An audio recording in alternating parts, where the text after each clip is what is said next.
The toughest design challenge is definitely sort of finding the right boundary point to build simple experiences. So WebOS specifically made me go through this, and LinkedIn is also making me go through this.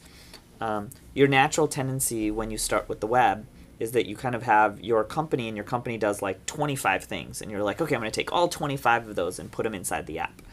Um, and in reality, in order to keep an app simple, you sort of have to use this 5 second rule where whatever you see in the first 5 seconds is what it's going to be. So finding where do you build one app, where do you build multiple apps, what do you make part of every app, what do you make part of only a single app, those are the same challenges we went through for WebOS, and now we're going through with LinkedIn. So, a good example is if you look at Outlook, you have email, calendar, notes, tasks all bundled into one, but you look on the phone and they're all separate apps because those are specific use cases you can sort of figure out.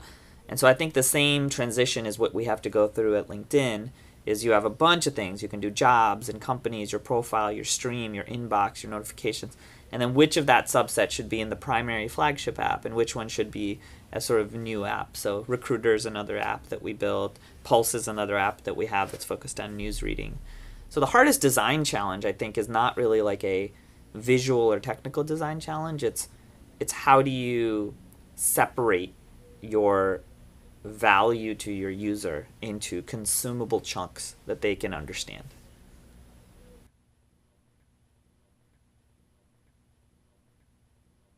Yeah, so we're definitely going after a multi-app strategy because of this case, and so we talked a little bit about this during the talk. Is where we need to first separate all of the data layer, all of the sort of like smarts, your data domain. So, for example, your profile, your company, your stream, as sort of backend blocks that I'm not talking about at the UI, but literally at the system level. And then what we've done is we've structured ourselves into teams that are focused around apps that have specific goals, specific user experience goals. They're not targeted at demographics, they're targeted at use cases. So we have a recruiter app team, which builds the app that recruiters use. Specifically to recruit, right? We have the flagship app team, which unfortunately right now is effectively the Swiss Army knife. It's the stream. It's where you kind of have everything. There is a team that is the Pulse team, which is the content sharing and sort of reading team. That's where you go to get all your articles. And that's the use case.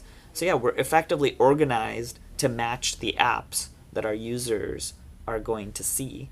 And then each app has its own sort of growth and engagement and monetization needs, and so runs as sort of like a little small mini business almost.